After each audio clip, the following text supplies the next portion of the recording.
Entonces teníamos que en la triangulación la idea era obtener una base cuya matriz asociada al operador dado sea triangular superior. Eso si lo vemos desde el punto de vista del operador lineal. Ahora, si lo vemos desde el punto de vista de matrices, lo que le vamos a pedir es que exista una función inversa. Este símbolo significa que es el conjunto de matrices de orden n con coeficientes en k que tienen inversa. La matriz P se llama inversible o invertible, depende del autor con el que uno trabaja. Y debía cumplirse que esa multiplicación sea triangular superior. Si ese producto verifica esa propiedad, entonces se dice que la matriz A es triangulable. La idea siempre es trabajar, dado el operador, trabajar con una matriz asociada en la base canónica, que en este caso sería la matriz A. Entonces buscamos cuál es la matriz inversible y vemos que es superior. Nosotros en el ejemplo del video anterior lo que hicimos fue construir la base, hacer los mismos pasos que eh, estaban previstos para buscar si la matriz era diagonalizable. Como nos falló que era diagonalizable, lo que hicimos es armar una base con lo que teníamos nada más y lo que faltaba lo agregábamos con un vector arbitrario. Una vez construida esa base teníamos que probar que era libre. En el caso del ejemplo tuvimos que crear un solo vector porque era uno solo el que me faltaba. Yo tengo que completar en la unión de las bases en la dimensión n del espacio vectorial. En el ejemplo faltaba uno solo. Había obtenido dos con la construcción y me faltaba uno, por eso agregué uno. Probábamos que era libre y una vez hecho eso ya podíamos trabajar con la matriz P que se construía en base a una fórmula, porque la matriz P en realidad es una matriz de paso. Al ser matriz de paso, ya me asegura de que va a ser inversible. O sea que esta parte no la tendría que verificar, solamente usar la fórmula de la matriz de paso. Y de ahí armar la inversa y multiplicar. Obviamente la inversa, el cálculo de la inversa, nosotros no lo hacemos. Todo esto es para que la computadora trabaje de la manera más fácil y de la manera que le gusta a la computadora sacar cuentas. Entonces, de esa forma construíamos la base, chequeábamos en base a esta construcción que la matriz asociada era triangular superior. Porque justamente esta fórmula, considerando la matriz de paso por acá y la matriz A que sea la matriz asociada a T en la base canónica, me asegura que este producto va a ser igual a esto por las fórmulas de matriz de paso y la de matriz asociada a una transformación lineal. O sea, eso ya estaba, o sea, eran los mismos pasos que diagonalizable, nada más que tenía que completar la base para llegar al número n de componentes.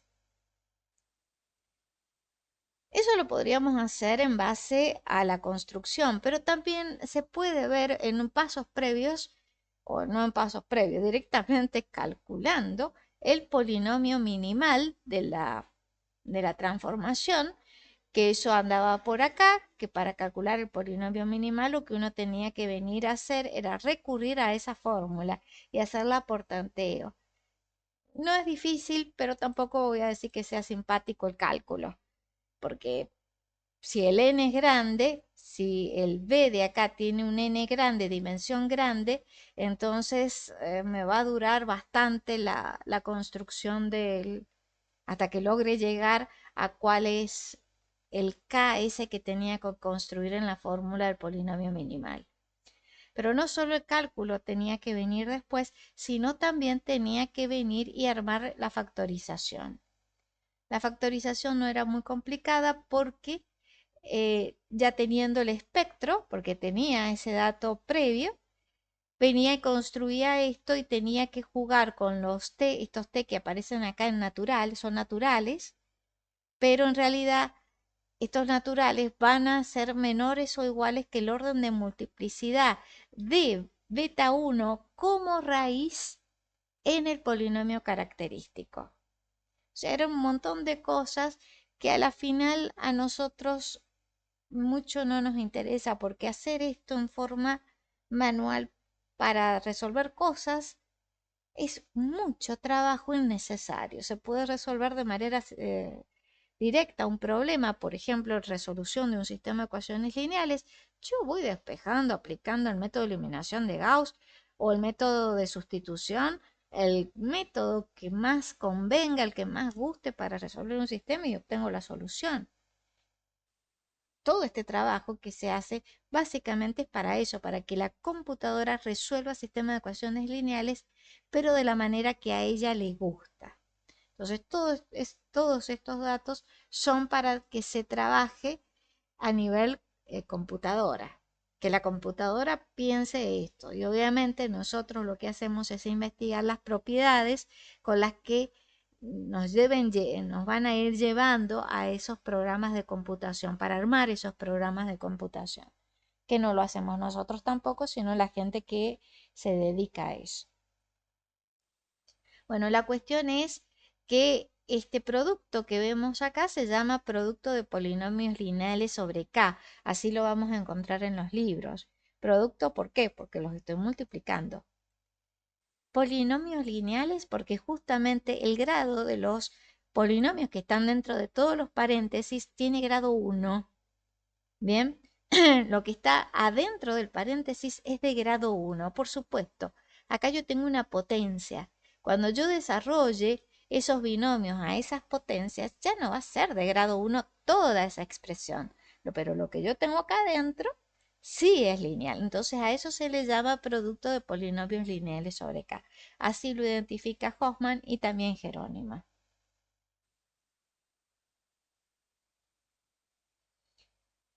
Conclusión, porque acá yo tengo que el T va a ser triangulable si solo si se verifica esto.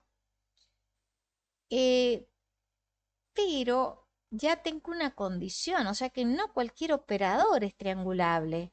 Necesito que se cumplan condiciones.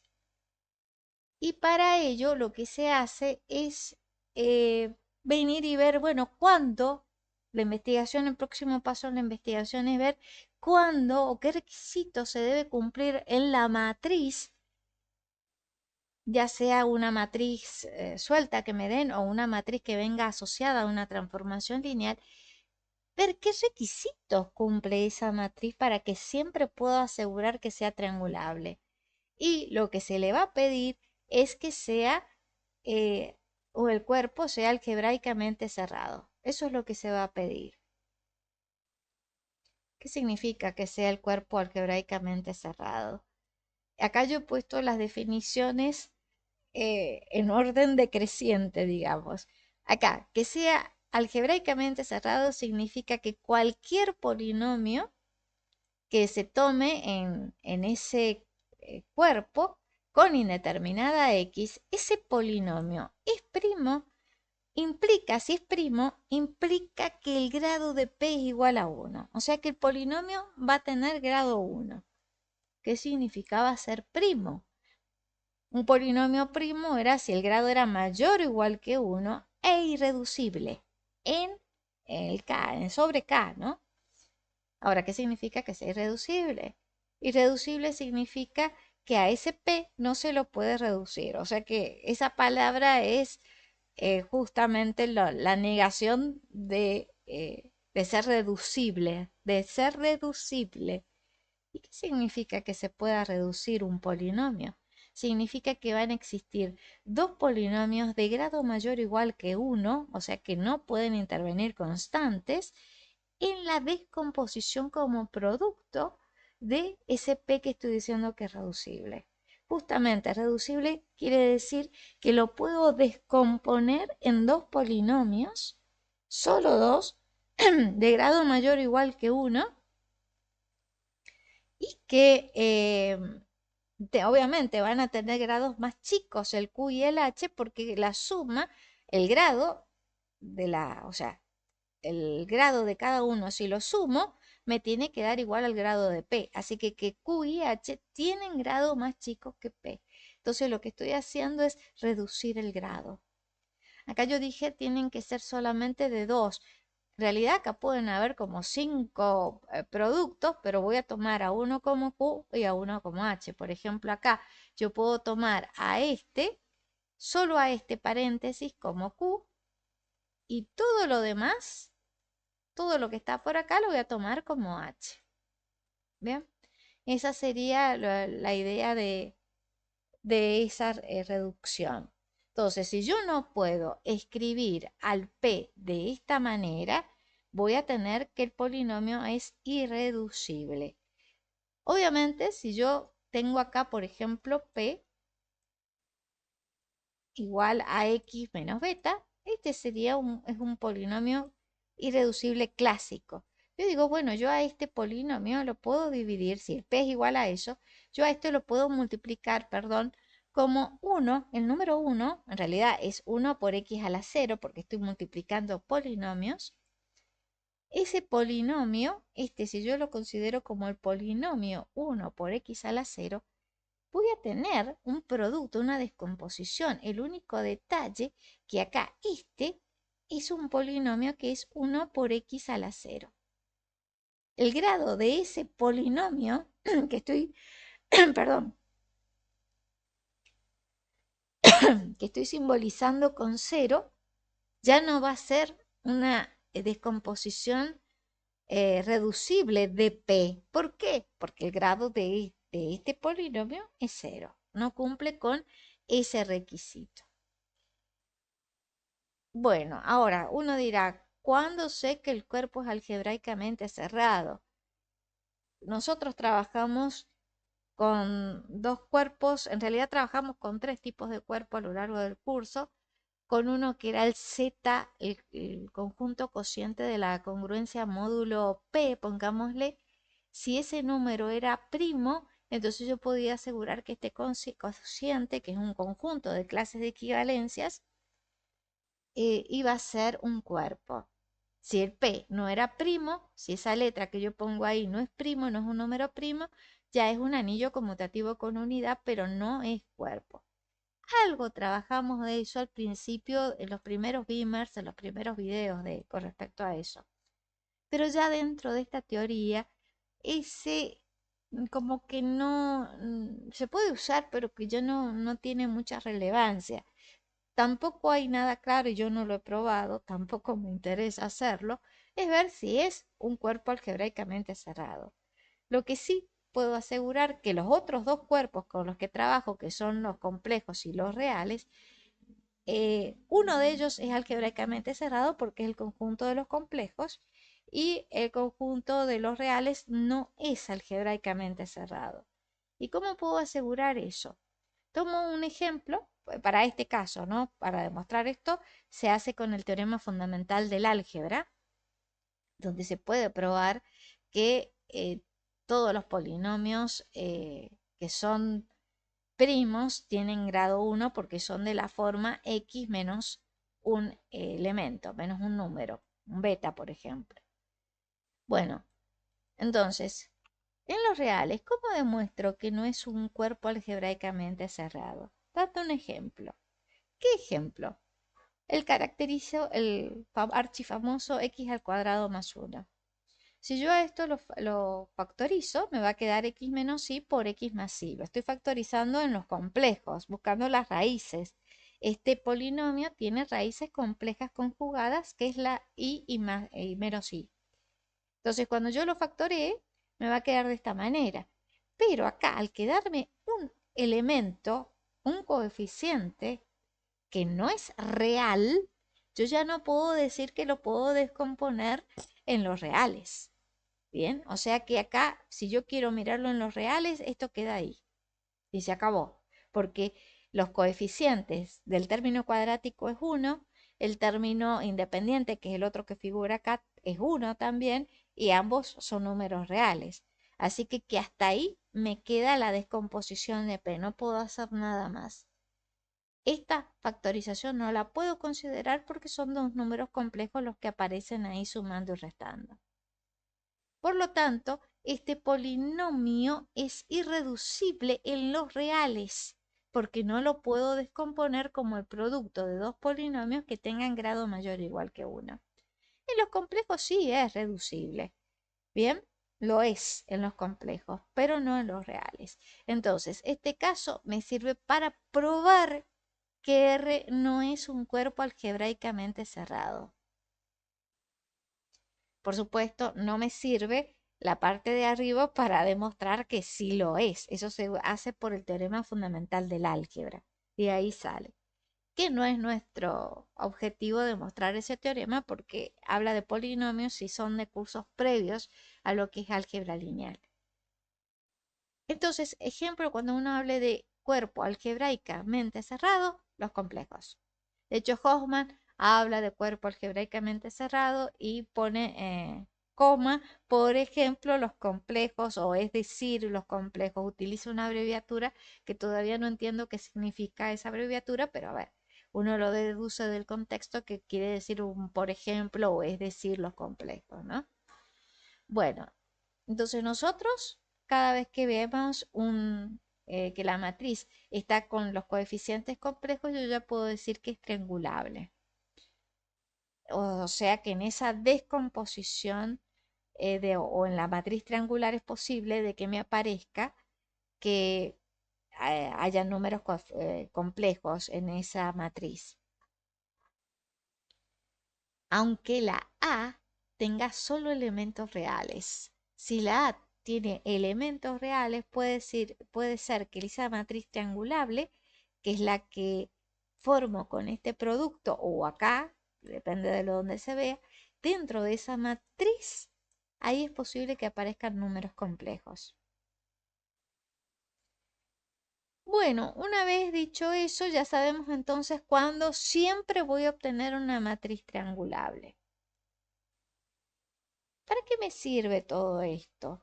La idea es buscar que el operador tenga una matriz con mayor cantidad de ceros.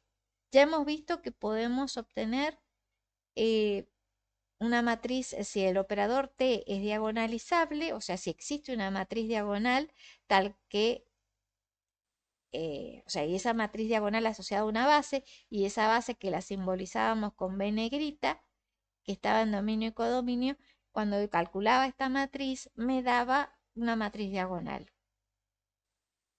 También vimos en la parte de triangulación, cuando el operador no era diagonalizable, siempre me va a importar eso, que sea diagonalizable.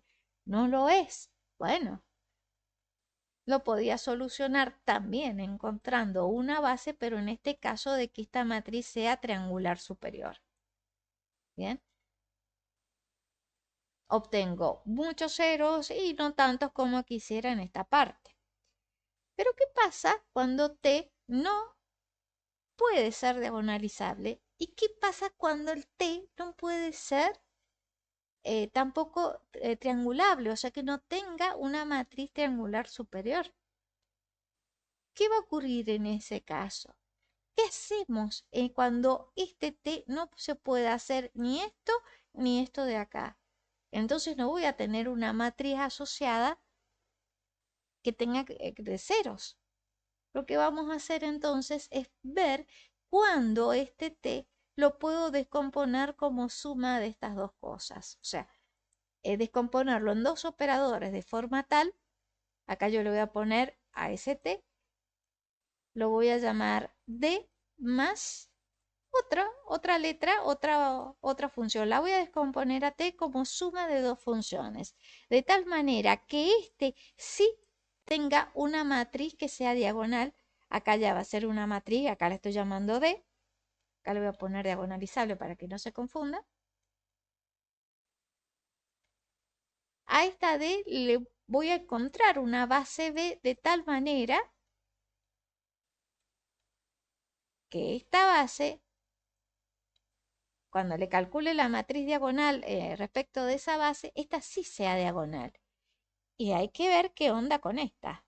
Bien, porque, a ver, este es otro operador. ¿Y de dónde saco ese operador? ¿Qué requisitos va a cumplir para que yo pueda descomponer a la T de estas dos maneras? Y que obviamente cuando yo calcule la matriz asociada en alguna base, que puede ser esta, puede ser otra, vaya a saber qué base, le pongamos una base que se me acabaron las letras del abecedario, F. Bien, la llamemos F a la base. Cuando yo encuentre una matriz de esto, ¿qué requisitos va a cumplir esa matriz? ¿Será parecida a esta? ¿Tendrá gran cantidad de ceros? Esa es la idea que empieza a partir de acá. Eso es lo que, a ver, empieza y no termina en esta parte. Simplemente vamos a mostrar cuál es la idea de la descomposición de más n. Así la llamo yo porque en realidad el título es la descomposición de un operador en la parte diagonal y la parte nilpotente. Bien, esta parte se va a llamar nilpotente. Entonces, vamos a presentar esa descomposición, pero como digo, esto no va a terminar acá y la verdad que no va a terminar, no sé si dentro del curso siquiera, de cómo se puede llegar a descomponer la T. Es un comienzo de investigación que empieza y por ahí los libros lo abandonan un poco a esta descomposición. Hoffman hace un estudio, pero no muy profundo. Y después dice, bueno, me estoy haciendo mucho lío al espacio vectorial donde estoy definiendo la transformación. Vamos a ver si le agregamos otra cosa como para que me facilite las cosas y pueda descomponerlo y obtener fórmulas bonitas a partir de esa fórmula fea que tenga el T original, el operador original. Entonces lo que vamos a ver ahora es la descomposición del operador en la descomposición de más n que se llama. Pero para poder llegar a esto hay que pasar por una serie de conceptos previos. Lo primero son los subespacios invariantes. Tomo un espacio vectorial, no necesito hablar de la dimensión, en este caso no va a jugar un rol importante. Voy a tomar un operador definido en ese espacio vectorial y voy a decir que el S esté invariante, sí, solo sí, ese subespacio de B. Y además, la imagen de S por medio de T está contenida en S. ¿Bien? Acordémonos que nosotros estamos trabajando, me vengo acá un poco, tenemos un operador T,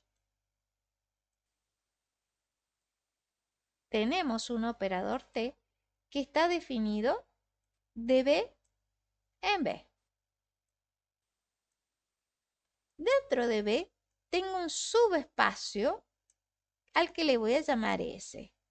Está contenido adentro porque la definición de subespacio pedía que sea un subconjunto de B, del espacio vectorial.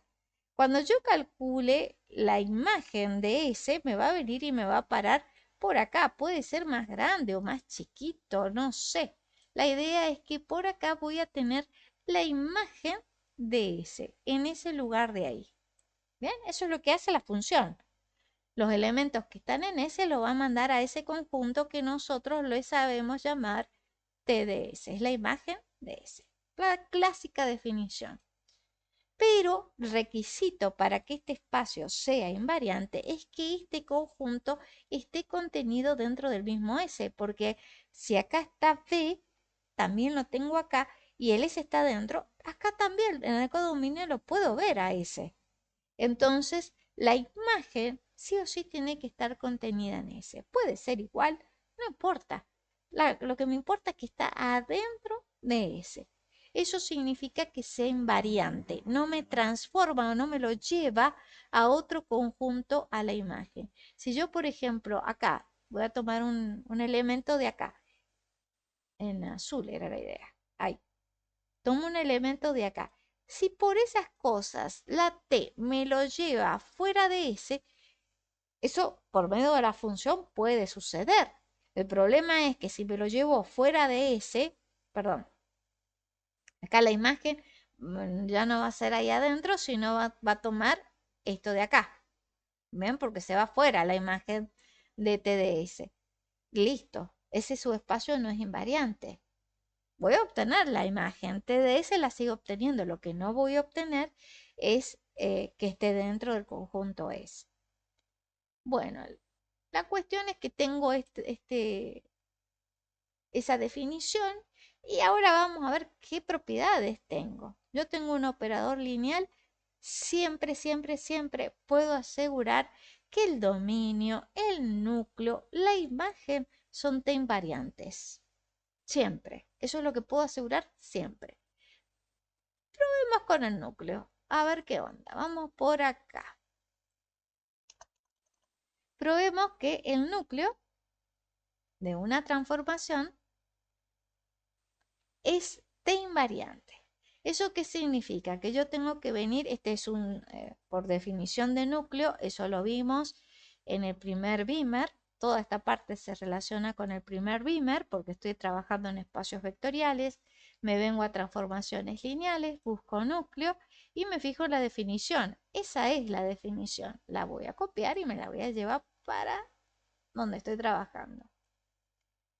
Ahí dice que es un subconjunto del dominio. Entonces, lo que yo tengo en este conjunto es esto. Si yo quiero probar que esté invariante, debería venir y probar que cuando le aplique T a este conjunto, debe estar contenido en el núcleo de T. Eso es lo que yo debería probar. ¿Y cómo demuestro esto? Tengo una inclusión. Y tomando un elemento y llegando al otro lado. Entonces voy a tomar un X que está dentro de ese conjunto y esto va a implicar que por definición de imagen exista un elemento y perteneciente al conjunto que está dentro del paréntesis, tal que cuando le apliquemos T a ese elemento y que existe, P de X. Esa es la definición de imagen. Ahora voy a trabajar con que I pertenezca al núcleo. Si I pertenece al núcleo, esto significa, por la definición que tengo acá, que primero este elemento esté en el dominio, entonces voy a tener que este I va a pertenecer al dominio de la transformación. Pero ¿cuál es el dominio de acuerdo a lo que tengo acá como hipótesis? Porque la T tiene dominio en B. Entonces, perdón, estoy en otro lado. Acá, la T tiene dominio en B. Entonces acá le cambio y le escribo B. ¿Y qué otra cosa va a verificar? Y va a verificar que T aplicado ahí me dé el vector nulo. Ese prima significaba que era nulo del codominio de la T. Como estoy trabajando con el mismo B en el codominio, entonces no me hace falta el prima. Acá va a ser el vector nulo. Y acá le voy a poner, el prima no me hace falta porque tengo un solo vector en los dos conjuntos. Dominio y codominio es el mismo vector nulo.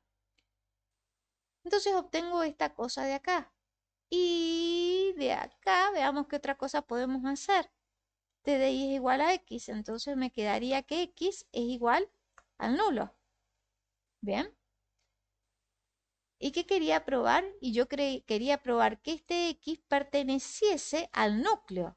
O sea que yo debo probar, vamos por acá, hasta ahí llegué con el desarrollo del elemento que tomé acá, llegué hasta esa conclusión.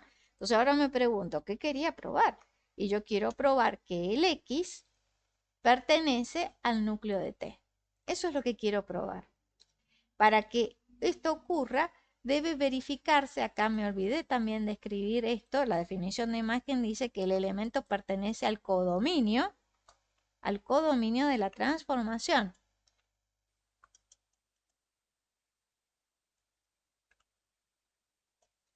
¿Cuál era el codominio de la T? B. Entonces, para que esté en el núcleo se debe verificar que el X esté en B. Está. Y ahora que hay que ver cuánto me da T en X. Entonces lo que voy a hacer es venir a calcular T en X. ¿Qué es lo que sé de la T?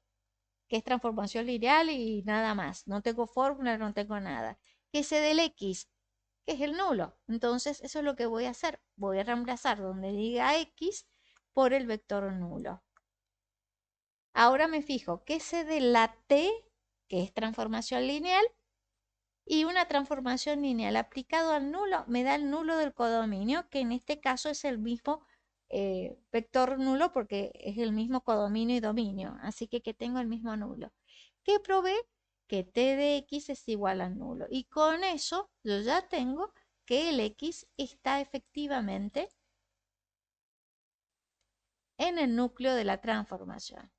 Y eso demuestra la inclusión que quería probar. ¿Bien? Esa es entonces la virtud que tiene el núcleo. Lo mismo va a ocurrir con el dominio y la imagen. Este es trivial, porque el B y B es lo mismo, o sea, es trivial. Por definición de la imagen ya se cumple. Y acá la imagen de T también se va a probar de una manera similar a lo que hemos hecho con el núcleo. Bueno, una vez dicho eso, de hecho, no, una vez iba a decir otra cosa que no viene al caso, perdón. Otro espacio o otro conjunto invariante famoso es el mismo conjunto formado por el nulo. Recordemos que este conjunto, ese conjunto es subespacio, es un subespacio trivial y se llama incluso subespacio nulo, porque está formado por el nulo. Bueno, ese conjunto es también T invariante. Y ya vienen propiedades más sofisticadas, esta que S esté invariante y la dimensión de S es igual a 1. Esto va a ocurrir si, solo si, existe un vector que no es nulo y tal que el X es autovector de T. O sea que otra vez volvemos por acá, acá estaba la definición de los autovectores. Bien, ahí estaba. Acá, para que sea autovector de t, significaba esta expresión, o sea que existe un escalar tal que t aplicado a x sea igual a ese escalar por x. Eso es lo que significaba ser autovector. Y además se debe verificar que este S que tengo acá sea el subespacio generado por el conjunto unitario formado por ese X que está allí. Es una propiedad que sirve para demostrar, ¿no? No es muy relevante que se diga. Y ahora, las otras cosas que sí pueden llegar a ser relevantes es que si yo tengo dos subespacios T invariantes, la intersección y la suma son T invariantes. Vamos a probar este porque hemos trabajado poco con la suma de subespacios. Entonces, aprovechando que ahí lo tenemos, vamos a ver cuando, o sea, cómo se prueba que S más R es invariante. Primero definamos esto. Acordémonos que S y R son subespacios. Acá voy a empezar primero por la hipótesis, cómo se debe. ¿Qué significa esto? Y significa primero que el S es subespacio de B.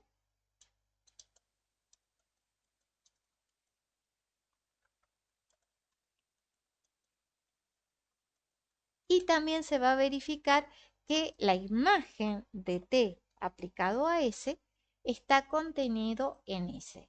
Eso es lo que verifica S por ser T invariante. Pero también R va a verificar las mismas propiedades. Entonces, R será su espacio y su imagen, la imagen de R por medio de T, también estará contenido en R.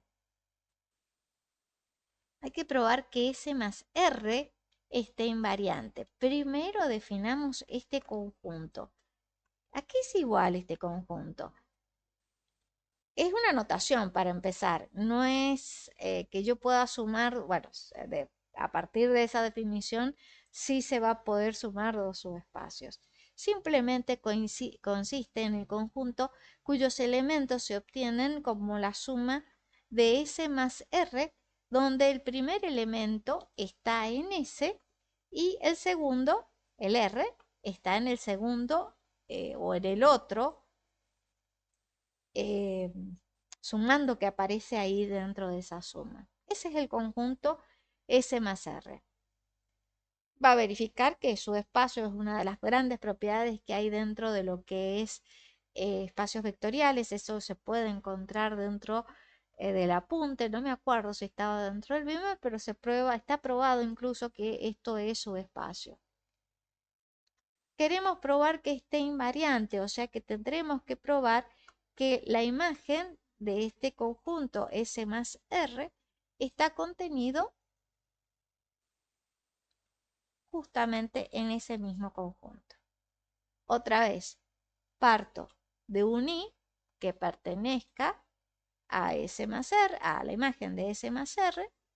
Esto va a significar entonces que existe un X perteneciente al conjunto dentro del paréntesis, tal que cuando le apliquemos la T a ese elemento X me dé Y. Ahora trabajo con esto de acá. Al trabajar con esto, ¿qué es lo que puedo decir? Y bueno, que el X, si el X está dentro de la suma, quiere decir que el X tiene esta forma, con el S y el R en ese conjunto. Así que acá lo escribo, lo copio todo. Ahí quedó. Bien, tengo esa propiedad. Bueno, ahora reúno todas las cosas porque de ahí a acá ya no puedo hacer nada más. Pero yo tenía esto donde estaba el X. Al Y lo voy a poner por este lado. O sea, voy a dar vuelta a la igualdad, así puedo trabajar con esta parte. ¿Qué voy a hacer? Reemplazo el X por S más R. Me quedo mirando esto. TC de T, que es lineal. Es lineal. O sea, si tengo una suma acá adentro, ¿qué puedo hacer? Y asignarle a cada elemento de esa suma la T. Y después sumar las dos imágenes. Me quedó eso. Y otra vez, quedé ahí. ¿Y ahora qué hago? Me voy a fijar. ¿Qué otra cosa tenía?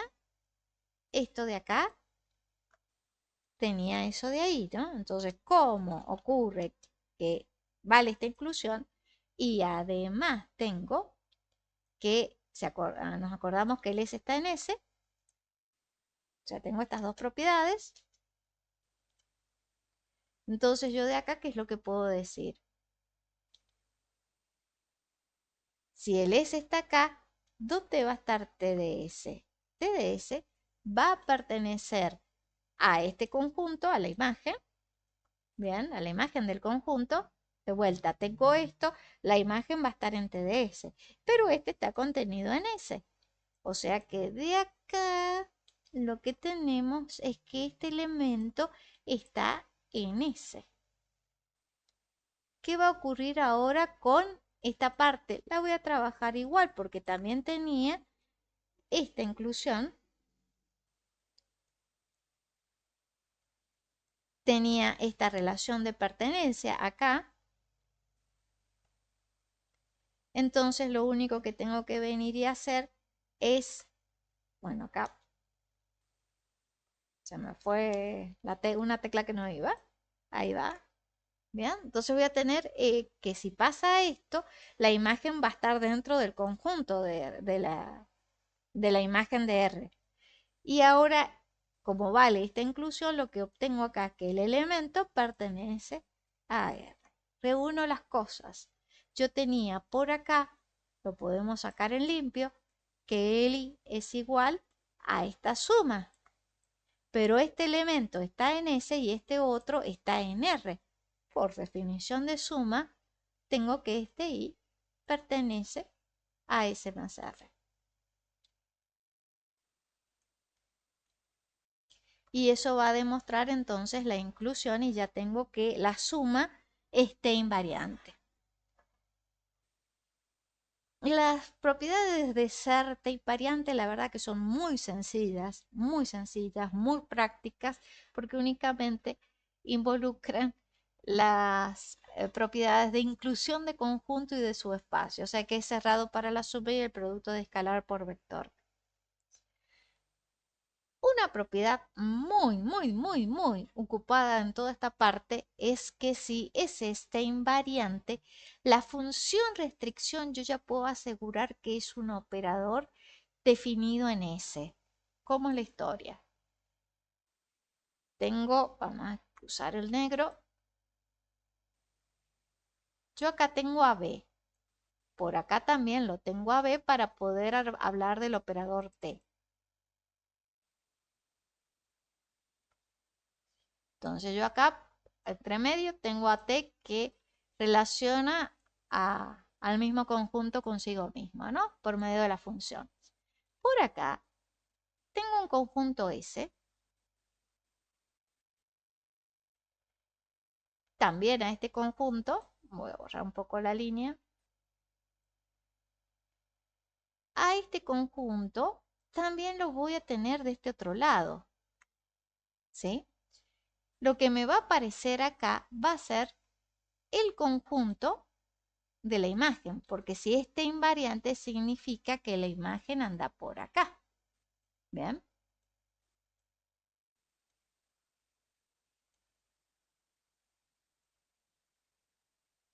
Cuando yo considero la función restricción, uno nunca se fija en las restricciones, nunca se fija en el codominio. Cuando uno escribe esto, por lo general, se está refiriendo, mire, en vez de mirar toda la T con todo el conjunto, únicamente me voy a quedar con la parte roja. Me voy a olvidar del B que está por fuera. Entonces acá habría que borrar esto y me voy a quedar solamente con la parte roja.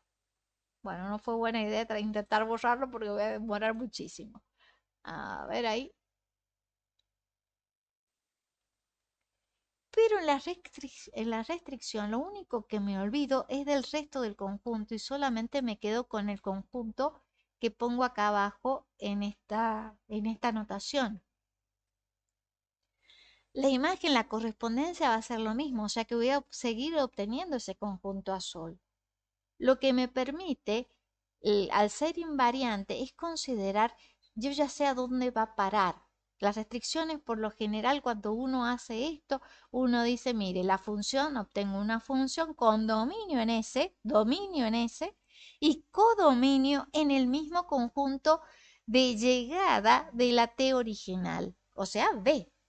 Al ser T invariante, yo ya puedo asegurar que esto va a ir a S, a parar a S. O sea que acá yo puedo borrar el B y especificar el S.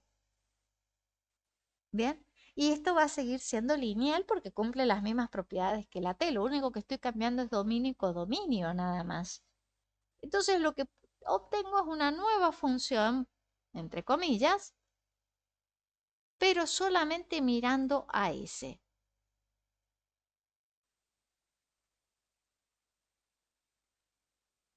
Y es un nuevo operador más chiquito. La idea es descomponer al T grande en cosas más chiquitas, en operadores más chiquitos. ¿Y cómo hago eso? O sea, ¿qué quiere decir eso? Porque eso lo estoy diciendo de forma intuitiva. Pero bueno, matemáticamente, ¿cómo hago un operador más chiquito? Restringiéndolo. Entonces, la idea va a ser encontrar un conjunto que sea subespacio T invariante, de tal manera que yo pueda solamente trabajar no con todo el dominio, no con todo el codominio, sino simplemente con la restricción a ese conjunto chiquito que voy a encontrar. ¿Bien? Es más chico porque está contenido dentro del dominio. Ahora que sea bonito es otra cosa. Por ahí viene la mano. Vamos a achicar la T en el dominio. Vamos a conservar el atributo principal, que es la fórmula, la correspondencia, pero no me voy a enfocar en todo el dominio, sino en una parte chiquita. Y la idea va a ser no conseguir un solo subconjunto S que verifique esta propiedad, sino varios conjuntos dentro de B. Voy a volver a hacer a B. La idea va a ser encontrar varios conjuntos que no se van a tocar, acá, perdón, lo toqué, pero varios conjuntos por acá, de tal manera que la unión de todos ellos, y más que la unión, porque la unión no me va a servir, no me va a servir la unión, estoy haciendo eso acá, pero no es la unión, es otro conjunto con determinadas propiedades que yo cualquier elemento que tome de acá lo pueda expresar utilizando cada uno de esos conjuntos que obtuve acá adentro. Y la idea va a ser considerar la T en cada uno de esos círculos verdes que he ido formando. para reconstruir la fórmula de la t aplicado a cualquier vector x que yo me tome en B sin mirar dónde lo tome. Esa va a ser la idea. Ahora, no me va a servir la unión. ¿Por qué no me va a servir la unión? Porque yo necesito que tengo B y yo tomo un elemento cualquiera, un X cualquiera del dominio, y la idea es a t de X descomponerlo mirando estas funciones.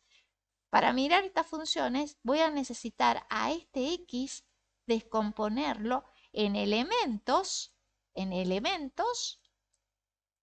que estén en cada uno de estos conjuntos de acá.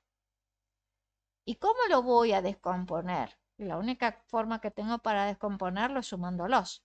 Voy a encontrar un X sub i en cada uno de estos conjuntos, los voy a sumar y la idea es que me dé X.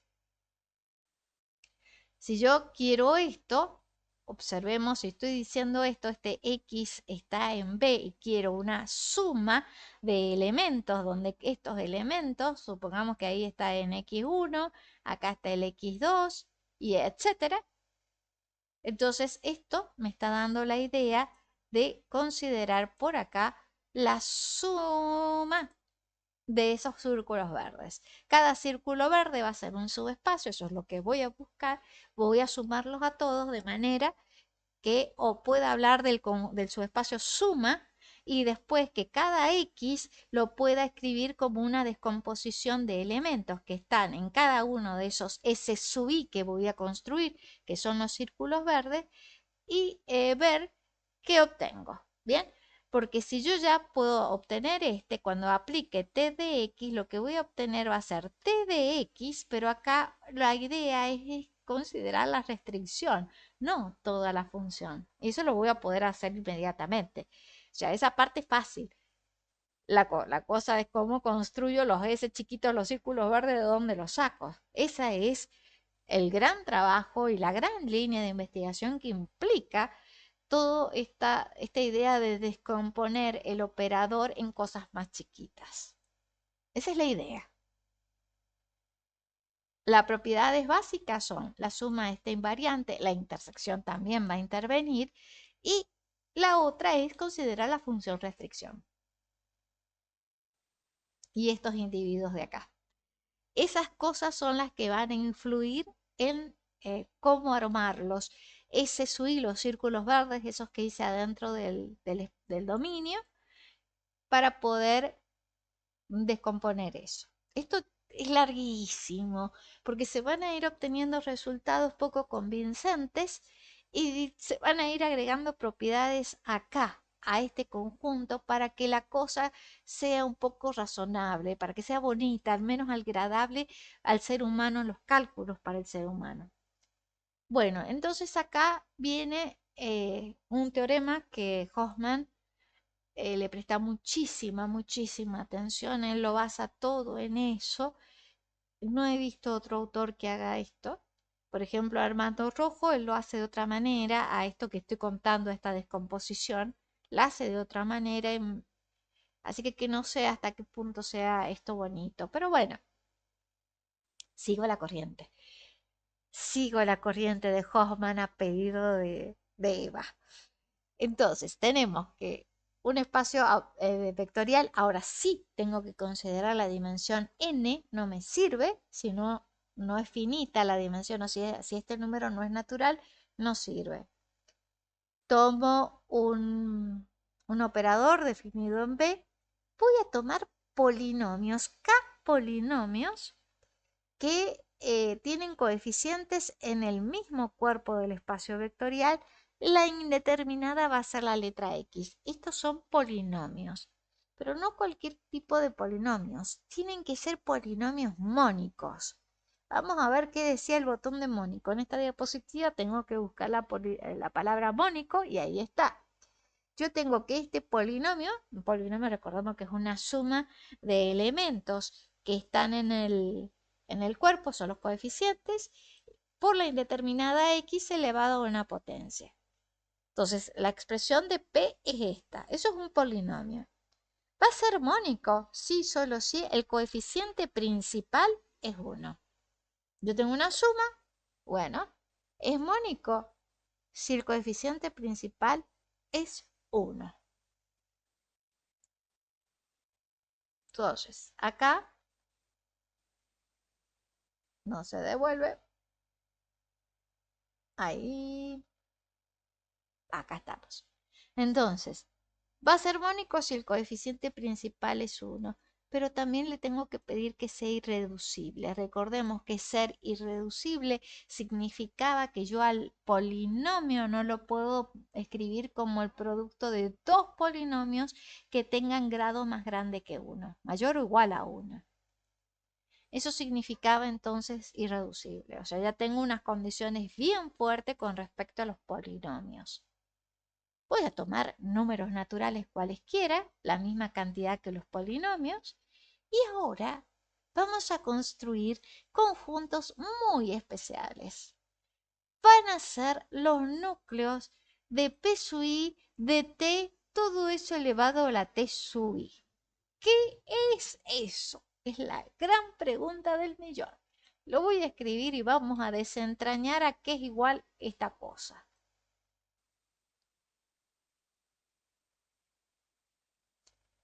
Empecemos de adentro hacia afuera.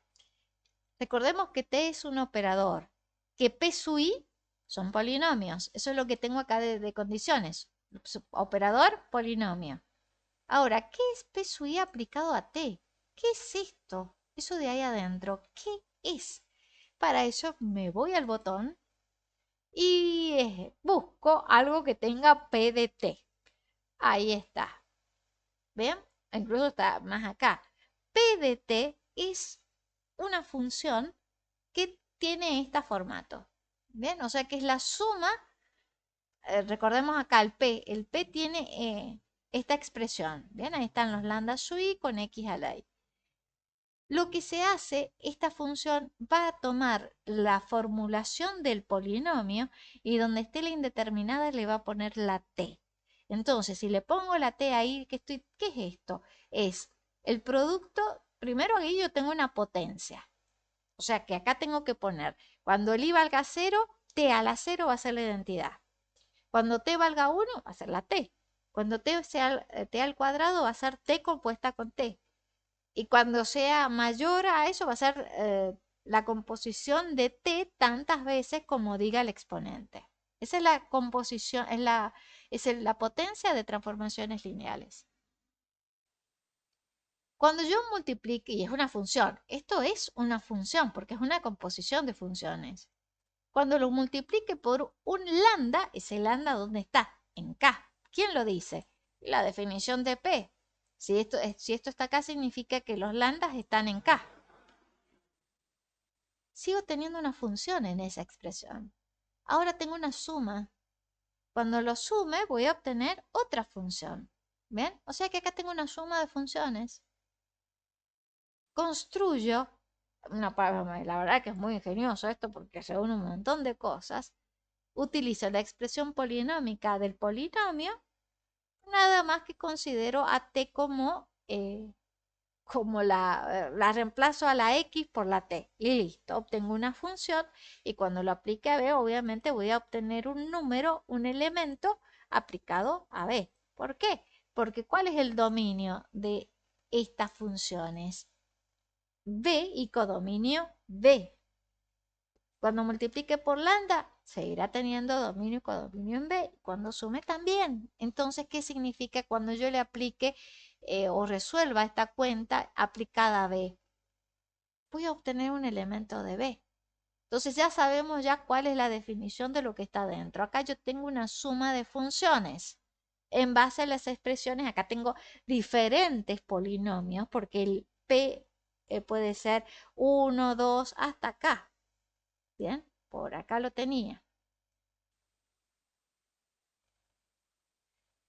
Bien, el i varía de 1 hasta k, así que tengo varios polinomios, pero cada uno de ellos se construye de esta manera, esa función.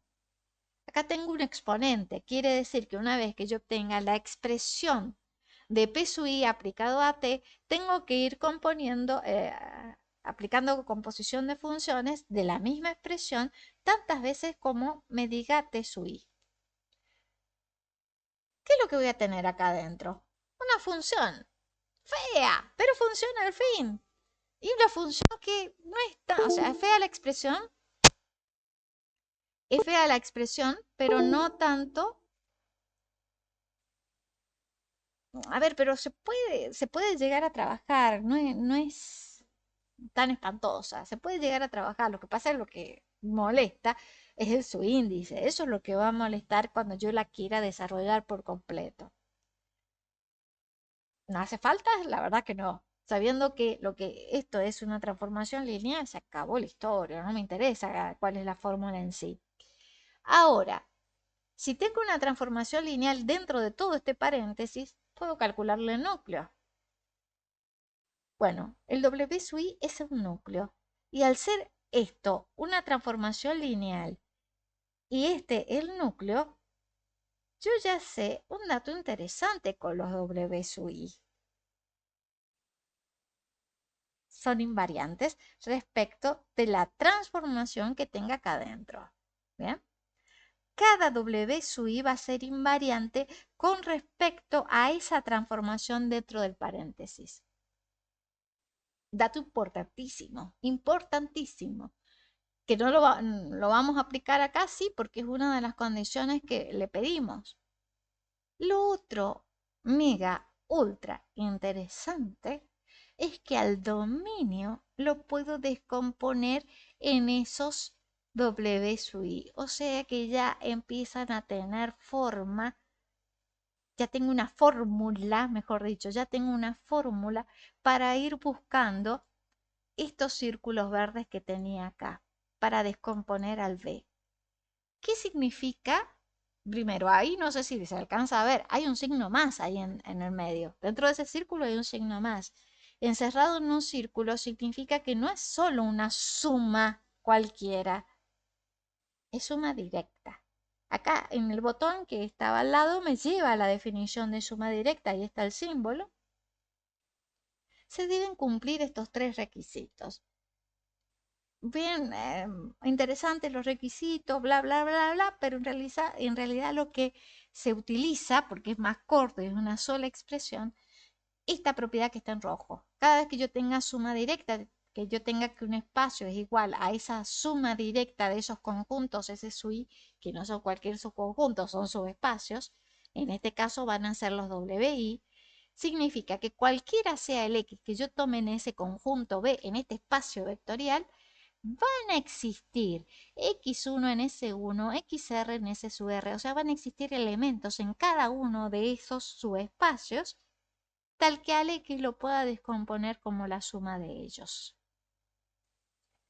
No solo va a ocurrir eso, porque esa es la definición de suma. O sea, si yo tengo que, fíjense acá, X es igual a la suma, o sea que si yo tomo un X que está en B, al X yo lo puedo descomponer como una suma que tenga esta propiedad de acá.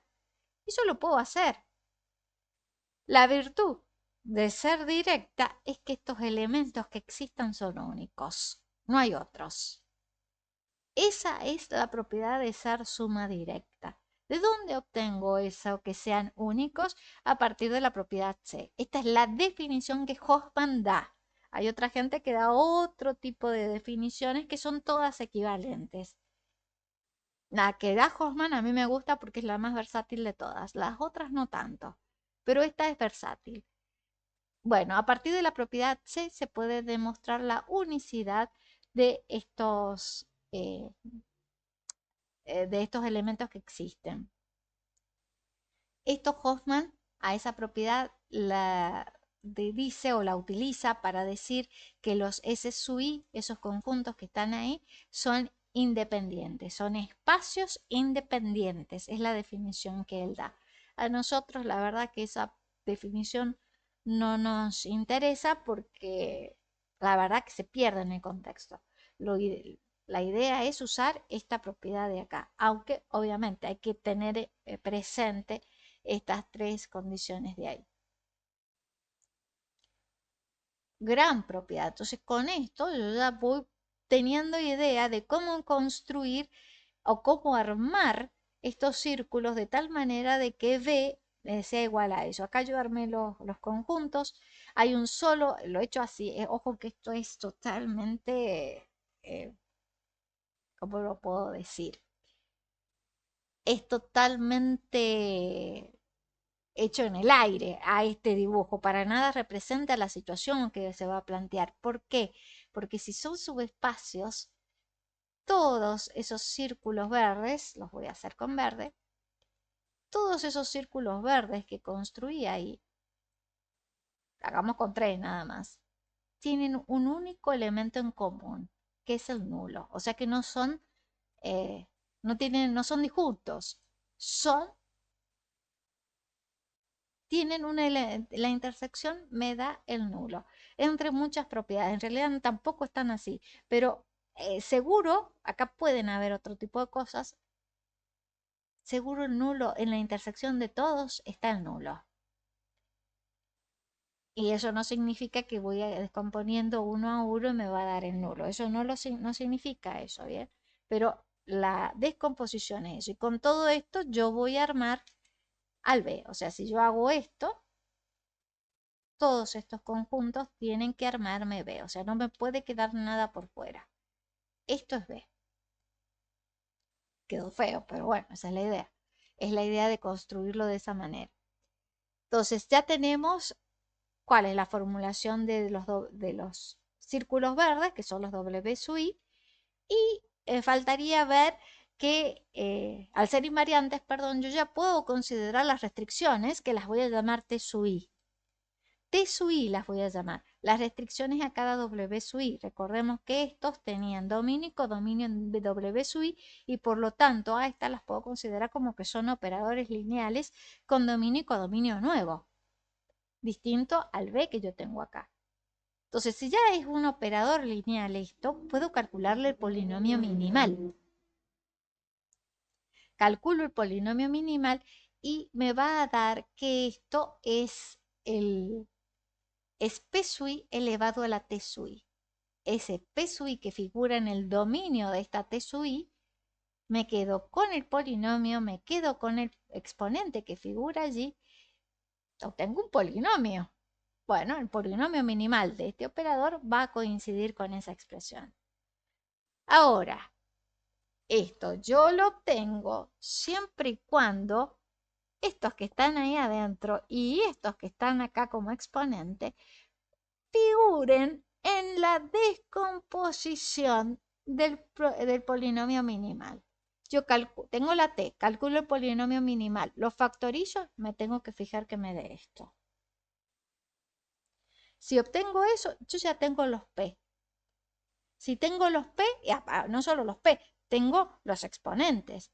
Y si tengo esas dos cosas, ya puedo calcular el núcleo. Y si tengo esto, es la función restricción y ya está, ya. Y tengo incluso de que al b lo puedo descomponer de esta manera. Esta es la descomposición prima que se llama. Bueno, acá veamos por qué era prima. Para ser primo tenía que ser irreducible de grado 1. Yo estoy pidiendo grado mayor o igual que 1. Estoy pidiendo que sea mónico. El polinomio, los P sub I tienen que ser mónicos. Eso significaba que el coeficiente principal tenía que ser igual a 1. Si el coeficiente principal del polinomio es igual a 1, entonces yo ya voy a tener de alguna manera que el grado no puede ser el polinomio nulo, por ejemplo. Y tampoco puede ser constante porque tiene que ser irreducible el polinomio. Así que desde ahí ya voy teniendo de que estos polinomios van a ser primos de alguna manera y de esto se va a llamar la descomposición prima por ese motivo.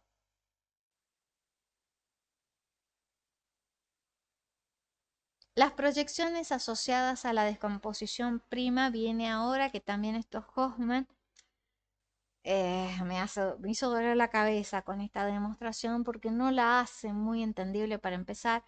Va construyendo una por un lado una cosa, después por otra, enuncia el teorema al final Y dentro de ese teorema enuncia todo esto que está acá, pero estas cosas las va haciendo previas a la demostración. Y solo demuestra dos o tres cosas y va suponiendo, diciendo, yo quiero esto. Entonces, bueno, si yo quiero esto, debe pasar esto, esto y aquello. Es como un de atrás para adelante que hace. Entonces la demostración un poco no queda muy clara. eh, o sea, hay que analizarla muy bien y meterse nada más que dentro de esta demostración para poderla entender en detalle. Tampoco es descabellada, pero es rebuscada como él la ha escrito y cómo la presenta dentro del libro. Acá estas proyecciones, las proyecciones son importantes porque recordemos que lo que yo ando buscando es descomponer al operador, al T original, en dos funciones, una que sea diagonalizable y otra que sea otro operador que lo voy a simbolizar con la letra N, que va a cumplir otras propiedades. Entonces, para construir ese operador D, esto es lo que yo quiero, la descomposición de D más N, estos dos son dos funciones para poder definir la letra D, la función D, ¿cómo la construyo? ¿De dónde la saco? La N, ¿de dónde la saco? Entonces lo que está apuntando acá es a esa construcción de esos dos operadores que figuran en esa descomposición. Sigo con las mismas hipótesis, el operador de dimensión n, perdón, el espacio vectorial de dimensión n, el operador definido en ese espacio vectorial. Sigo con los polinomios con las mismas propiedades de recién, mónicos e irreducibles, y además que tener números naturales, la misma cantidad que los polinomios. Los polinomios, no lo dije, pero otra propiedad importante que debe cumplir es que los elementos estén en el mismo cuerpo del espacio vectorial. Eso es muy importante. No es un dato menor esto. Y también voy a considerar estos W sub i, que eran los núcleos de estos polinomios que están acá. Otra vez voy a pedirle que el polinomio minimal tenga esta descomposición con estos polinomios, con estos requisitos y esos exponentes. Entonces lo que Hoffman hace es construir funciones, no las construye, dice, prueba la existencia de esas funciones en base a la existencia de otras cosas que están relacionadas con los polinomios. Por lo tanto, mucho que la construcción que él da respecto a estas funciones S1 hasta S sub k no son constructivas. O sea, yo no tengo una fórmula a partir de la demostración que él hace de decir, bueno, mire, esto lo construyo de esta manera. A los elementos S sub i los construyo de esta manera. Pero sí prueba la existencia. Se basa en otras proposiciones que tienen existencial, aunque no haya una construcción. Y por eso medio como que me limita este teorema, porque no tengo una fórmula de las S sub i. Lo que sí sé es que son operadores lineales de D en B, o sea, son transformaciones lineales con el mismo dominio y codominio que tenía la T. Y sí, él dice, en base a la construcción, que son polinomios de T. S sub i es polinomio de T. ¿Y eso qué significa?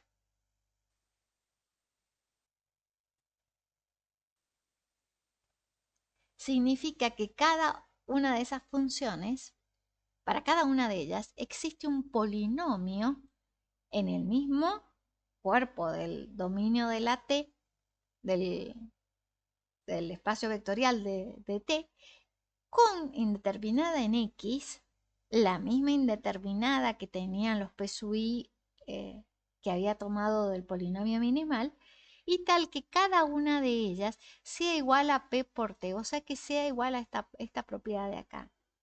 Ahora, para cada I sub i existe un polinomio, no le puedo poner Q sub i, llamémosle Q a este que existe, porque no es el mismo. De hecho, eso sí lo muestra dentro de la demostración.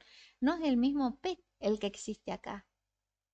Para construir estos elementos no va a utilizar estos otros, no, va a utilizar un producto donde está esto con otro polinomio más, y ese polinomio, el otro polinomio, lo construyo a partir de un teorema que viene con un existencial. O sea que cada E sub I en definitiva va a ser igual. Acá adentro hay un polinomio. El polinomio se va a construir con este P sub I, con este que está acá afuera, multiplicado por un Q sub I. ¿Bien?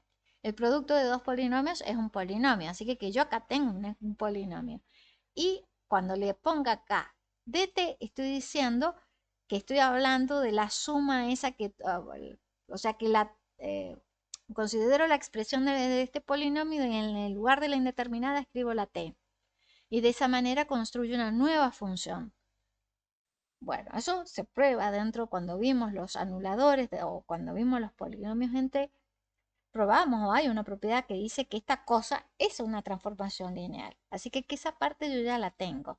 La construcción, vuelvo a repetir, la toma a partir de estos elementos y él utiliza un teorema donde asegura la existencia de ese polinomio Q que va a verificar ciertas propiedades, no solo con respecto a P sub I, sino también con el respecto a los otros polinomios que están acá. Esa construcción del Q sub I es la que no está en forma explícita. Se demuestra, pero no tiene una fórmula para decir, bueno, yo ya sé que es igual, que se construyó así. Bueno, ya tengo la fórmula de la E sub I. Y listo. No es tan sencilla. No es tan sencilla la cosa. Bueno, pero ya sabemos que tienen expresiones raras. Ahora, esas construcciones también me pueden permitir demostrar que cuando haga la composición de E sub I con E sub I, o sea, dos veces el mismo E sub I compuesto, el resultado va a ser la misma E sub I. Si la propiedad, si la función cumple esta propiedad, se dice que esa función es una proyección. Ahí está la definición exacta de lo que es una proyección. Una proyección es una transformación lineal que definida con el mismo dominio y mismo codominio. Obviamente, tienen que ser espacios vectoriales, el B, y que U al cuadrado sea igual a U. Esa es la definición de proyección. Es una de las propiedades que va a verificar. Ahora, si yo la compongo al acceso y con otra que tienen que ser distintos, por eso acá aparecen las llaves, I y J tienen que ser dos subíndices distintos, y de esa manera yo lo que voy a obtener es la transformación nula. Y cuando sume todas estas proyecciones, me tiene que dar la identidad. O sea, son propiedades muy fuertes las que cumplen estas funciones. Y también va a verificar que la imagen de I sub I es igual a W sub I. O sea, que la imagen de estas proyecciones son iguales a estos núcleos. Pensando cómo podía llegar a construir estas funciones de una manera distinta a lo que ha hecho Hoffman, yo pensaba, a ver, este es el polinomio minimal que yo lo puedo encontrar si tengo la fórmula de t. Lo puedo encontrar. Si la fórmula de t o la matriz asociada. Alguna matriz asociada en alguna base, si es la canónica mejor. Si la tengo a esa matriz, puedo calcular el polinomio minimal de la matriz. Y por las propiedades que vimos en esta sección, va a ser el mismo polinomio minimal de la transformación. O sea que a este yo lo puedo conseguir. Esta expresión, y necesito calcular las raíces y factorizarlo y ver que efectivamente se cumpla esto. Si no se cumple, se acabó. Listo, no puedo hacer nada de esto. Una vez que yo lo factorice, supongamos que se da la igualdad. Conozco los P sub I y los T sub I, conozco esto y conozco esto. Si los conozco, voy a poder calcular esto y después voy a poder calcular esto otro. Si calculo esto, puedo conseguir una base del núcleo de esas funciones. Si tengo una base de este conjunto de núcleos, tengo una base de W sub I. Y luego puedo tomar en B, porque la idea es construir E sub I. E sub I tiene dominio en B. Entonces, si yo tomo una base de B, por ejemplo, estoy en R a la N, o en R al cubo para hacerlo más chiquito, estoy en R al cubo. Tomo la base canónica de R al cubo. Y en base a la base, te voy a tener los tres vectores en la base canónica, ordenada, así es mejor. Entonces, a cada elemento de la base canónica le voy a asignar uno y solo un elemento de la base de los W sub i. Y hay una fórmula que eso se encuentra dentro de este Beamer, a ver si está escrita, si no está escrita acá, está dentro de, del apunte. Acá está. ¿Bien? A cada vector de la base, ahí está la función. En vez de t voy a tener e sub i o e sub 1. Pongámosle E1 y R cubo. Entonces voy a tener en el lugar de la t la E1. ¿Qué va a ser B sub i? ¿Dónde estaban B sub i?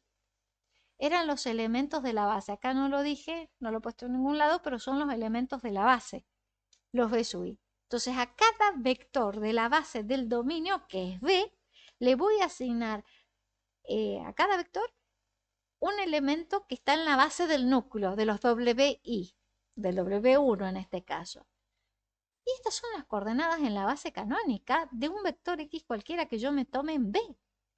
Así que tengo la fórmula para construir los SUIT con esa manera tan bizarra que hay acá. Se puede construir. La cuestión es, ¿para qué me importa construir la fórmula? Eso viene en la diapositiva siguiente. Por ahora, tengo una forma de construir los SUI tediosa, muy larga, porque eso lo voy a tener que hacer para cada una de las funciones que están dentro de este conjunto, pero se puede llegar a construir. Y repito, de una forma totalmente distinta a lo que hace Hoffman en la demostración. Lo importante de esto, que uno sigue leyendo, y en algún momento Hoffman le pone nombre a estas funciones. Va a decir que son proyecciones.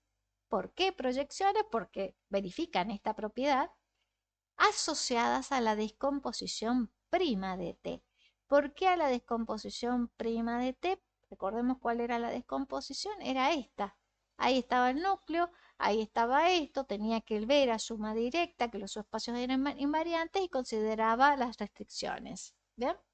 Acá tengo el polinomio descompuesto en polinomios mónicos e irreducibles. Entonces, en base a este teorema, va a construir estas funciones de acá. Por eso les dice él asociadas a ese teorema, a la descomposición prima de t. En los polinomios P sub 1 y P sub k, porque acá estoy considerando estos polinomios, ¿no? Bueno, ¿por qué el nombre va a ser relevante? Porque lo vamos a usar después para no tener que hablar de todas estas condiciones que se verifican, directamente le pone nombre. Acá es donde figura y por qué me interesaba tanto la fórmula de los SUI y me preocupaba más que interesaba. No tener a partir de la demostración la construcción me preocupó bastante porque vengo a esta parte, esta diapositiva, y acá aparece la descomposición de D más N. Yo le escribo así para poderla llamar. La descomposición es que al T lo puedo escribir como suma de dos operadores lineales a los que voy a denotar D y N, eso lo hace Hoffman. Yo le pongo nombre descomposición T más N, pero en realidad es descomposición en una parte diagonalizable y nilpotente de T. Así se llamaría o así lo llaman tanto Hoffman como Jerónimo. Jerónimo no habla de esta descomposición. Jerónimo no se mete en esto. Hoffman sí le dice, es la descomposición en la parte diagonalizable y nilpotente de T. ¿Cómo lo construye? Mismas características de acá. Lo que sí ahora voy a utilizar los autovalores de T. Y vamos a ver que el polinomio minimal tenga esta descomposición, no cualquiera, esta, donde acá figure el x elevado a la 1 adentro del paréntesis, menos cada autovalor. Y eso tiene que estar elevado a un número, a una cierta potencia t sub i. Si tengo esta descomposición, del polinomio minimal, los P sub i, ¿quiénes van a ser? Estos. Esos de ahí son los P sub i que tengo en la diapositiva anterior, una descomposición prima, con una forma muy especial. Si tengo eso, porque voy a tener estos dos ya lo tengo, ya lo definí, me lo da el contexto, las hipótesis de esa parte, van a verificar esta propiedad, también tengo esto y lo único que me faltaría es llamar W sub i a estos núcleos. Entonces, de acuerdo a esto, como estoy diciendo, mire, el polinomio característico va a ser igual al producto, ¿dónde lo digo? En la hipótesis. Esto es hipótesis. Ahí está. Entonces, si tengo eso, tengo las proyecciones asociadas, o sea que son funciones que verifican todo esto que está acá. Las tengo. Tengo dentro de este corchete, tengo todo lo que dice la diapositiva de la descomposición prima que acá está. Tengo todo esto en ese corchete. Con esto construyo el operador D. ¿Cómo? Con esta fórmula. Los autovalores multiplicada por los operadores diagonales, por los de sub i, que son las proyecciones. Esa cuenta me va a dar un operador lineal que va a ser diagonalizable. La forma de construir o de probar que es diagonalizable es sencillísima. O sea, eso no tiene ningún problema y se hace utilizando la definición de operador diagonalizable. Es decir, que exista la base B que esté formada por autovectores. Listo. Y que va a ser obviamente diagonal. Sencillísima es la demostración de esa parte. Esta no tanto. Porque acá el n que aparece en esta cuenta lo vamos a construir con esto de acá. ¿Cómo se construye esta cosa? Va a ser la suma de todos los elementos. Acá hay un error. Acá va R.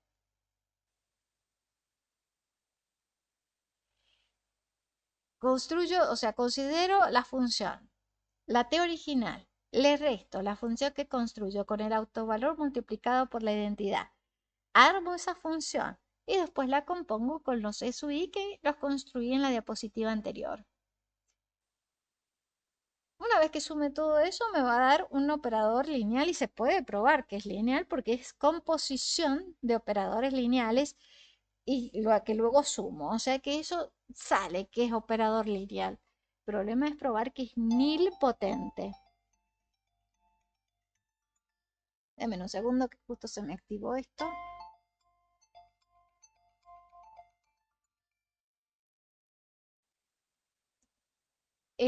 Bueno, entonces tengo ya esto que es nilpotente. ¿Qué significa que sea nilpotente? Primero, de que va a ser un operador definido de B en B.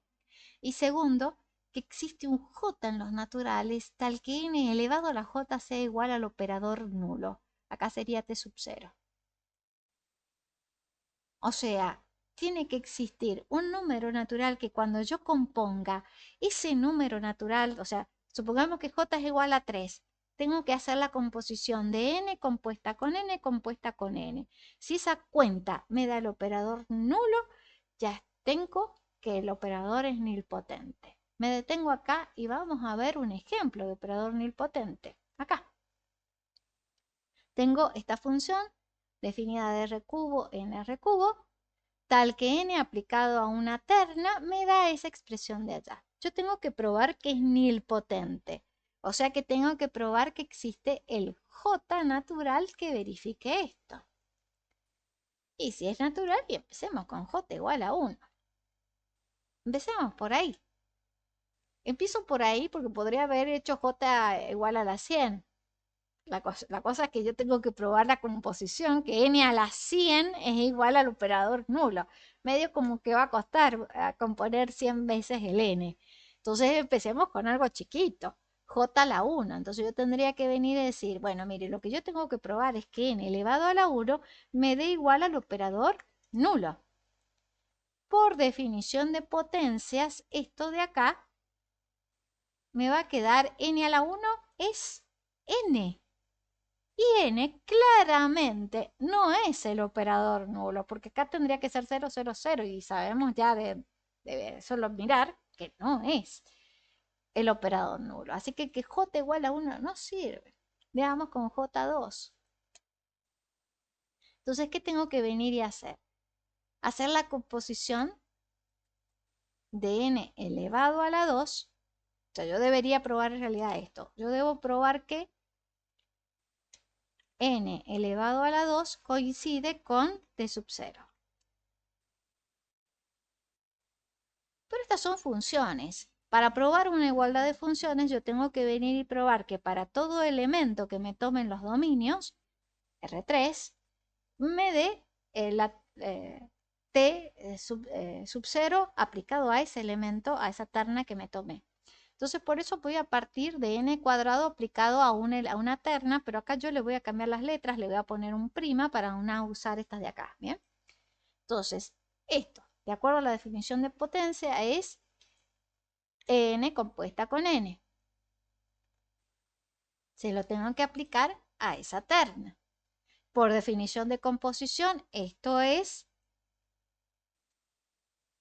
igual a esa expresión. Acá adentro, yo voy a escribir acá, entonces esto es n, esa n, aplicado, y veamos lo que me da adentro.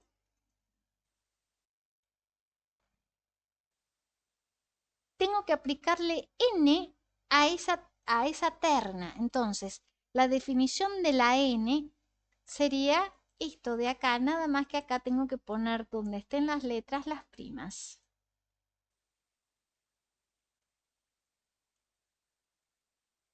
De esa manera obtengo la expresión de esta imagen. Ahora, sigo por acá abajo. Ahora tengo que aplicarle n a esa terna de acá adentro, donde esto de acá va a ser, la puedo denotar para que se visualice bien, esto va a ser, la podemos llamar A. Esto de acá lo podemos llamar B.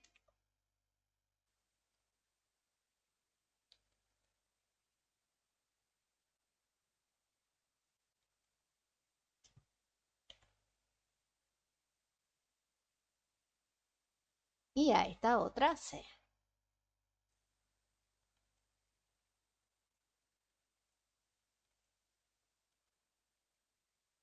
Entonces, n aplicado a esta terna va a ser esta fórmula, donde aquí hay que agarrarse. Yo a esto me va a quedar largo y no me va a entrar en la pantalla, entonces lo voy a cada componente la voy a poner en un renglón aparte para que se vea después para sacar las cuentas. Entonces, donde diga A, tengo que venir y escribir esa expresión.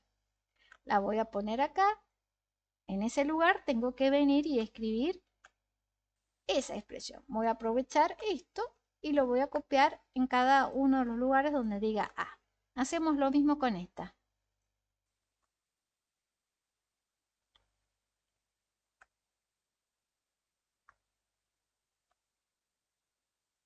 Donde diga B, entonces voy a escribir esto de acá. Y por último me queda C.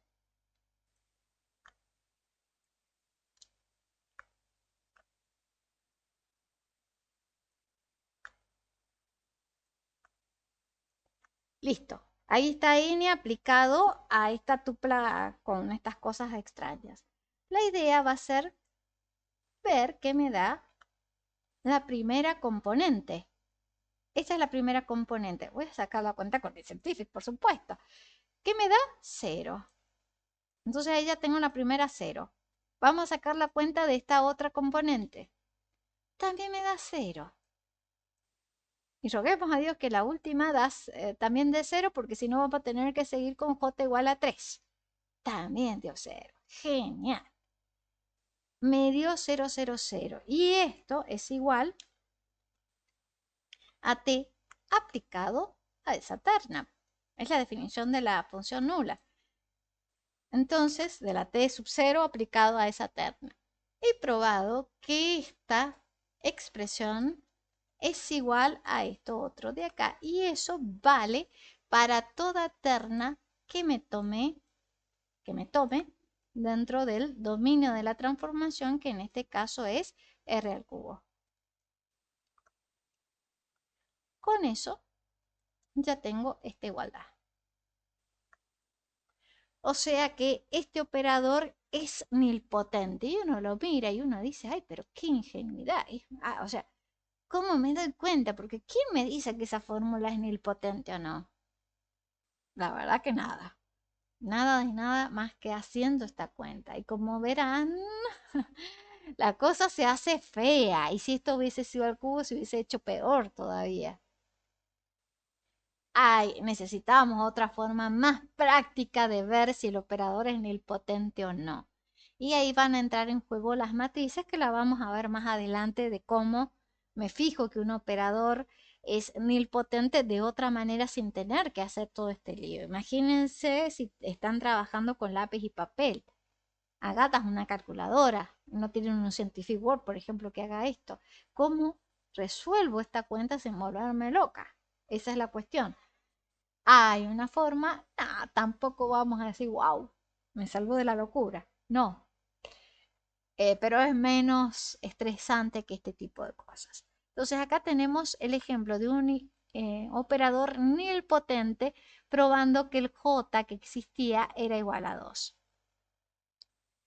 Entonces yo ya tengo un operador nilpotente, un ejemplo de operador nilpotente que para que vean eh, esto, o sea, lejos, lejos, muy lejos está de esta construcción el que yo he hecho.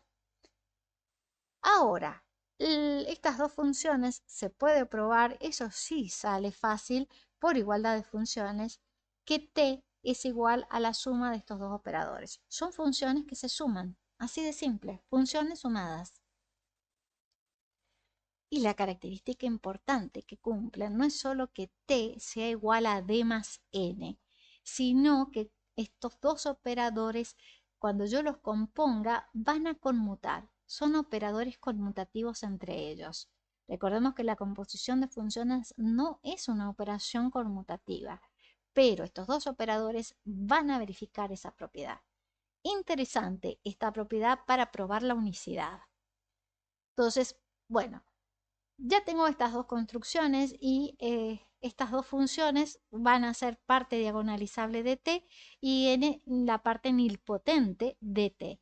Diagonalizable, ¿por qué? Porque pruebo que d es diagonalizable. Y n, que es parte nilpotente. ¿Por qué? Y porque estoy probando que es nilpotente. Veamos una cosita más. La descomposición de más. Hemos trabajado con este operador en el pasado, creo, no me acuerdo, en realidad no me acuerdo si lo hemos trabajado a este, pero sí trabajamos con este. Con este sí hemos trabajado y probamos que es diagonalizable. En uno de los videos está, donde hallamos la matriz D y donde hallamos la base. Bien, entonces la idea es, acá yo tengo un operador diagonalizable. Antes probé que este es el último que hemos trabajado, es nilpotente. Entonces la idea es ver que t sea igual a d más n. Vamos a ver si es cierto. Entonces yo voy a empezar por d más n.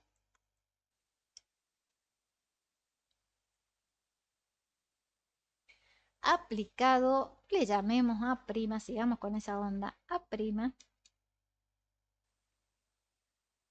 b prima y c prima. Acá no era necesario, bueno, no es necesario los primas porque no tengo que componer. Entonces, empiezo por acá. Esto me tiene que dar igual a la expresión esta que vemos acá arriba de la t. Bien, empiezo por acá. Según la definición de suma de funciones, esto me va a quedar d aplicado a esa terna y n aplicado a esa terna. Sigo por acá. ¿A qué es igual d? Es igual a esto. ¿A qué es igual n? Es igual a esto. Ahora, ¿qué tengo que venir y hacer? Porque acá me quedaron ternas. Las tengo que sumar a esas ternas. Entonces acá me va a quedar primera componente más la primera de acá. Vamos con la segunda. Acá está. Ahí viene la segunda de este otro lado.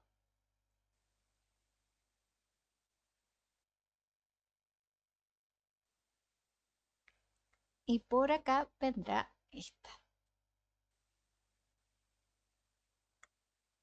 Ahora tengo que ir sacando las cuentas componente a componente. Lo hacemos con el Scientific. Acá me va a quedar una terna entonces. De acuerdo a la suma de ternas me queda una terna. Saco esta cuenta. Vamos a ver a qué llegamos. Llegamos a esa expresión. Esa es la primera componente que obtengo. Fíjense, la misma de acá arriba. Coma. Vamos con la segunda componente.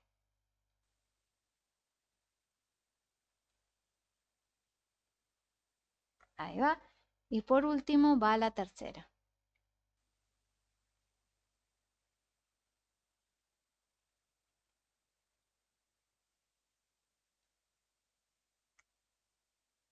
Y exactamente obtengo la expresión de t.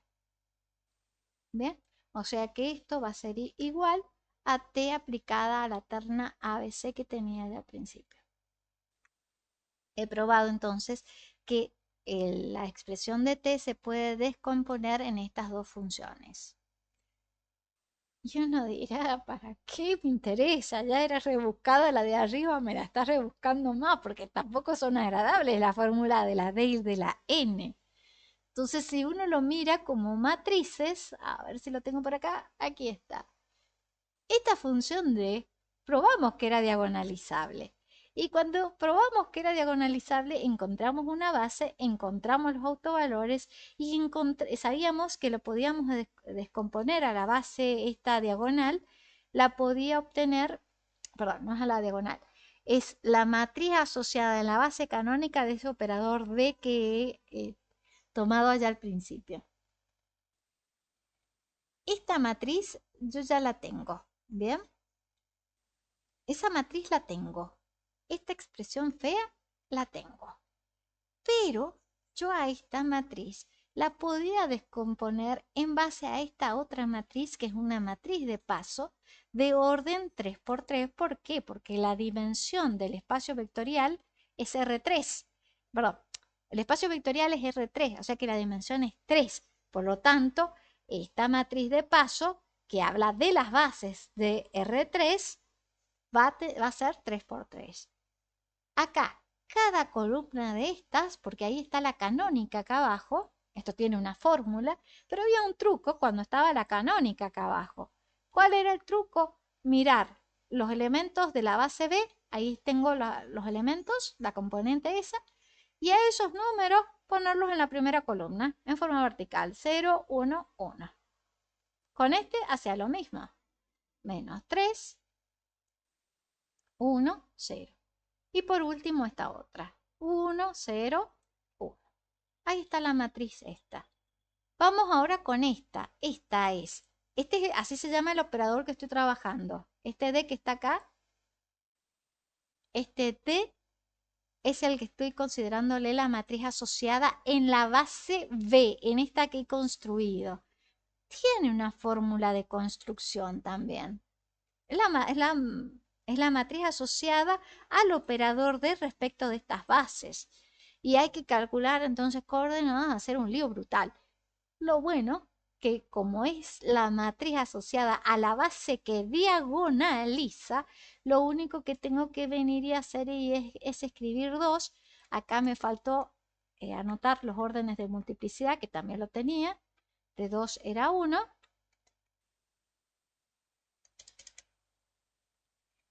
Y del orden de multiplicidad de 4 era igual a 2. Eso es importante. ¿Por qué? Porque tengo que venir y armar esta matriz. ¿Cómo la armo? ¿Cómo la armo? Pongo el primer autovalor es 2.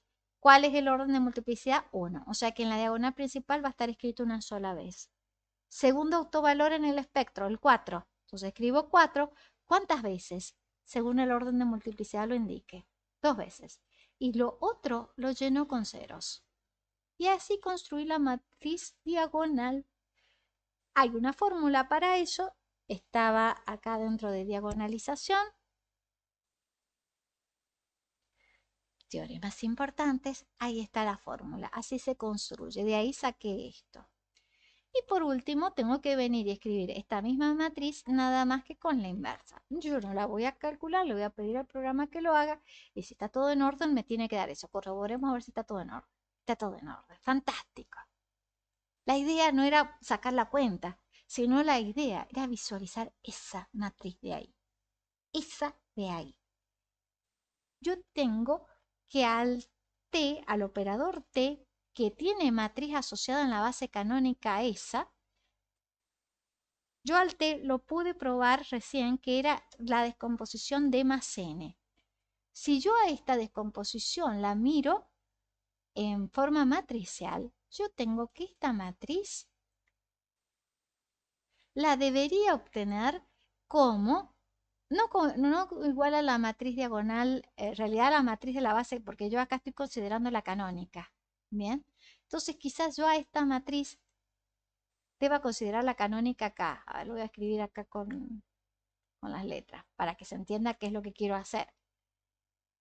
Estoy haciendo todo por intuición, ¿no? Tratando de visualizar qué es esto. Si la función es igual a esto, ¿qué onda con las bases? Tengo las matrices de la base canónica. Entonces, ¿qué onda con esto? ¿Será cierto que será igual? Eso habrá que ver. Estoy haciendo cosas por intuición. Tengo esto de acá. Eso significa entonces que la matriz asociada, que ya la tenía escrita más arriba, que era igual a esto, tiene que ser igual a la expresión de esto, que es esta matriz, más la expresión de esta otra matriz asociada a la nilpotente, que la n la tenía. Entonces puedo calcular la matriz que me va a dar esto. La cosa es que yo a esa matriz la puedo cambiar, es cierto, por una expresión mucho más larga, pero la puedo cambiar porque esa matriz, esta, es igual a ese producto. Esa matriz es igual a ese producto. Y uno dirá, uy, pero es un producto. Lo que quieran. Yo ese producto lo puedo hacer desaparecer tranquilamente y quedarme a trabajar con esto. Porque la idea va a ser trabajar con esa matriz donde hay puros ceros. Después voy a considerar el producto cuando yo quiera obtener algo de este otro lado. Pero por ahora, todo el lío que tenía con esta matriz la descompuso en dos matrices, tan feas como esta otra, ¿bien? Tan feas como esa. Lo bueno es que a esta yo la puedo trabajar en base a esta otra. Olvidarme de trabajar con esta y trabajar con esta otra. ¿Por qué? Porque ahí están las propiedades, pues.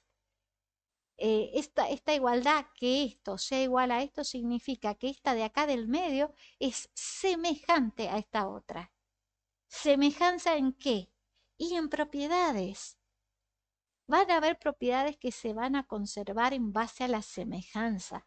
Por eso es que me interesa descomponer a esta matriz en producto, es cierto, cosas feas al lado, a uno y otro lado, pero lo que está acá en el medio es fabuloso porque tiene ceros. Entonces, tenía esto, salté a estas dos de acá arriba y de esta ya salté a esta otra. Me voy a quedar trabajando con esta. ¿Bien? No para reemplazarla acá en la cuenta, sino para trabajar y obtener propiedades. Voy a dejar de trabajar con esta y por ende con el producto y me voy a enfocar en trabajar con esa matriz. Voy a obtener propiedades en base a esta matriz y después a esa las voy a trasladar vía este producto a esta matriz. Y si ya tengo propiedades en esta matriz, habrá que ver cuál es la repercusión en esta de acá. ¿Cuál es el impacto de las propiedades que me traje trabajando con esta en esta matriz? Pero acá tengo otra matriz, tan fea como las otras dos. La idea será ver qué cosa bonita puedo obtener, bonita entre comillas, qué matrices con ceros puedo llegar a obtener a partir de esa matriz que viene asociada a un operador nilpotente. ¿Qué es lo que obtengo a partir de eso? Un trabajo tremendo lo que hay que hacer porque es tremenda. Y ahí entran lo que se llaman bases de Jordan. Eh, Vuelvo a repetir, es tremendo lo que hay que hacer.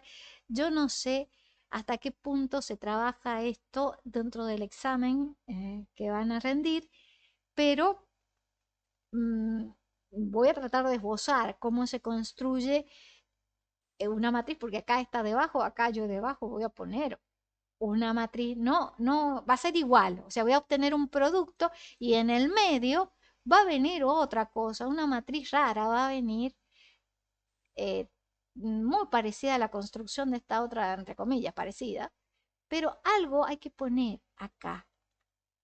Y ese algo con el que yo voy a trabajar va a tener ceros. Y la idea es que sea también semejante a la de arriba, cosa que cuando yo trabaje acá, traslade, gracias a ese producto, traslade las propiedades a esta matriz.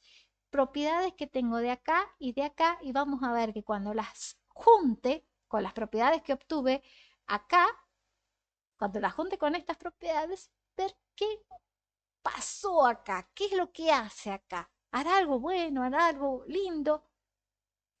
No lo sabemos hasta verlo. Las aplicaciones no las vamos a ver, pero la idea es armar esa descomposición. Hoffman lo que propone es, mire, yo ya tengo esto y esto, empecemos a estudiar los operadores nilpotentes para ver cómo se descomponen las matrices asociadas en matrices que tengan ceros también. Ya sé si esto es nilpotente que una matriz diagonal no voy a obtener. Vamos a ver qué es lo que se obtiene eh, trabajando con este tipo de cosas. Eso quedará para más adelante. Estábamos entonces en la descomposición, andábamos por acá. Entonces ya vimos ya cómo es la descomposición y cuál es el propósito de descomponer la T en base a estos dos operadores y que conmutan. Y le pusimos nombre a cada uno de esos operadores nuevos que aparecen. Falta hablar de la unicidad, porque esto no tiene sentido si yo no puedo asegurar que la D y la N sean únicas. Entonces, si se cumplen todos estos requisitos, otros dos operadores que se tomen, con las mismas propiedades que relaté acá, si se cumple todo esto, yo puedo asegurar entonces que van a coincidir con estas formulaciones de acá. Bueno, y ahí vuelvo a escribir otra vez qué significaba que es nilpotente, porque la verdad que uno no se acuerda mucho de eso. La cosa es que yo a esta descomposición de la T, a la descomposición de la T, la puedo obtener siempre y cuando el polinomio minimal sea igual a esto. Si no es igual a esto, esto no lo puedo obtener.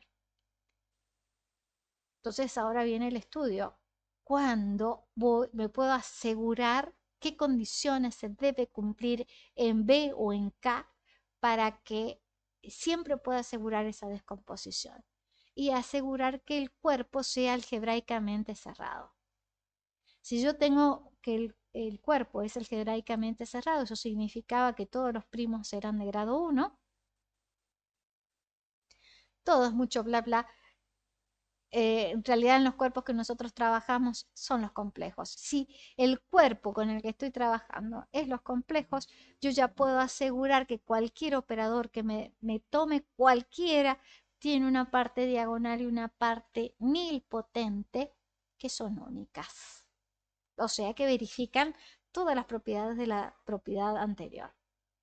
Y con eso se acaba todo este problema que se llama formas canónicas elementales.